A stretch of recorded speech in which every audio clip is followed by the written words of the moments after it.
Hello, I am Dr. Rajshree Chatterjee, Associate Professor, Department of Journalism and Mass Communication, Jagannath University, Jaipur.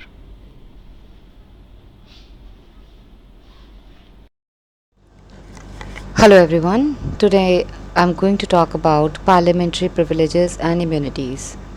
Before I start this topic, it is very important for the students to know that why we are discussing this. The students who are looking forward to go for parliamentary reporting in future, or those who are interested in reporting for politics, it is very important for them to know that how this parliament functions and what are the privileges that have been given to the member of parliaments. This topic will help the students to understand that what are the guidelines and the code of conduct that this society and India expects from a journalist regarding the parliament. Let's start with the topic. Parliamentary privileges are defined in Article 105 of Indian Constitution. The members of Parliament are exempted from any civil or criminal liability for any statement made or act done in the course of their duties. The privileges are claimed only when the person is a member of the House. As soon as he ends to be a member, the privileges are said to be called off. The privileges given to the members are necessary for exercising constitutional functions. These privileges are essential so that the proceedings and functions can be made in a disciplined and undistributed manner. Let's start with that. The parliamentary privileges we are going to discuss in two parts. Part 1 are the privileges that are enjoyed by individuals, and in Part 2 we are going to discuss the privileges that are enjoyed collectively. Let's start with Part 1. The privileges individually enjoyed by the members are first, freedom of speech in Parliament. The members of the Parliament have been vested with the freedom of speech and expressions. As the very essence of our parliamentary democracy is a free and fearless discussion. Anything said by them expressing their views and thoughts are exempted from any liability and cannot be tried in the court of law. The freedom of speech and expression guaranteed to a citizen under Article 19(2) is different from the freedom of speech and expression provided to a member of Parliament. It has been guaranteed under Article 1051 of the Indian Constitution, but the freedom is subject to rules and orders which regulates the proceedings of the Parliament. The right is given even to non-members who have right to speak in the House. Example, Attorney General of India, so that there is fearless participation of the members in the debate, and every member can put forward his thought without any fear or favor. Now let's discuss some limitations are also present which should be favored in order to claim immunity. Freedom of speech should be in accordance with the constitutional provisions and subject to rules and procedures of the Parliament, stated that Article 118 of the Constitution. Under Article 121 of the Constitution, the members of the Parliament are restricted from discussing the conduct of the judges of the Supreme Court and the High Court. But even if this happens, it is the matter of the Parliament. The court cannot interfere. No privilege and immunity can be claimed by the member for anything which is said outside the proceedings of the House. Another privilege is freedom from arrest. The members enjoy freedom from arrest in any civil case 40 days before and after the adjournment of the court, adjournment of the House, and also when the House is in session.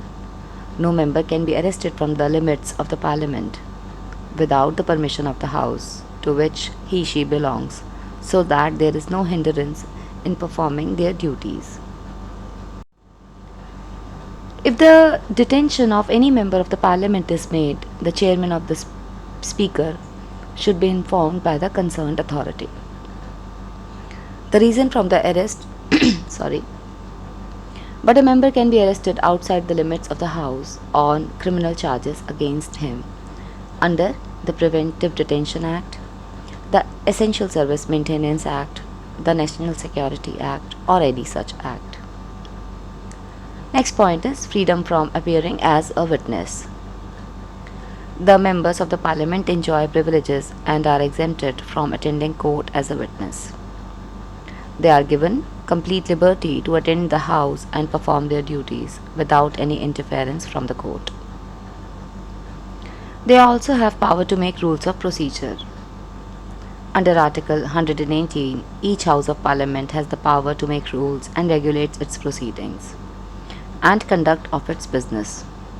Both houses had enacted their rule book, which is known as Rules of Procedure and Conduct of Business in Lok Sabha, and Rules of Procedure and Conduct of Business in the Council of States, respectively.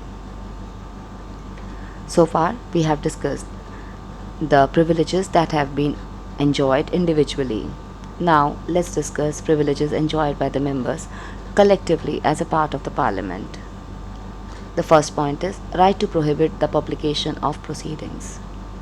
As stated in Article 105.2 of the Constitution, no person shall be held liable for publishing any reports, discussion, etc.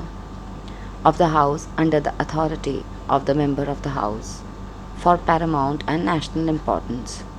It is essential that the proceeding should be communicated to the public to aware them about what is going on in Parliament.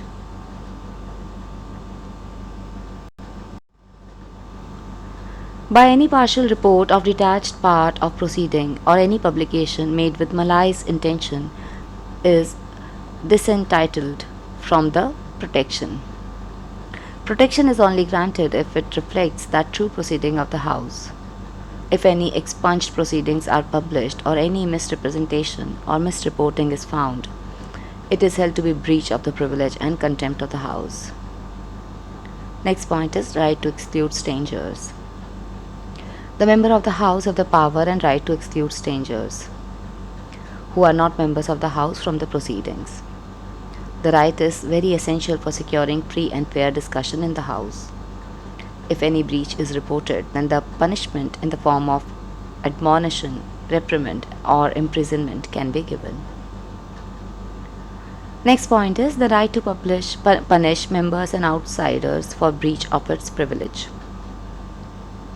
The Indian Parliament has the power to punish any person, whether strangers or any member of the House, for any breach and contempt of the House.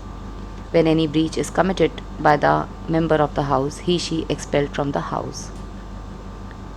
This right has been defined as keystone of parliamentary privilege because without this power, the House can suffer contempt and breach, and is very necessary to safeguard its authority and discharge its functions.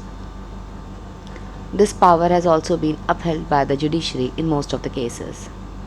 The House can put in custody any person or member for contempt till the period the House is in session.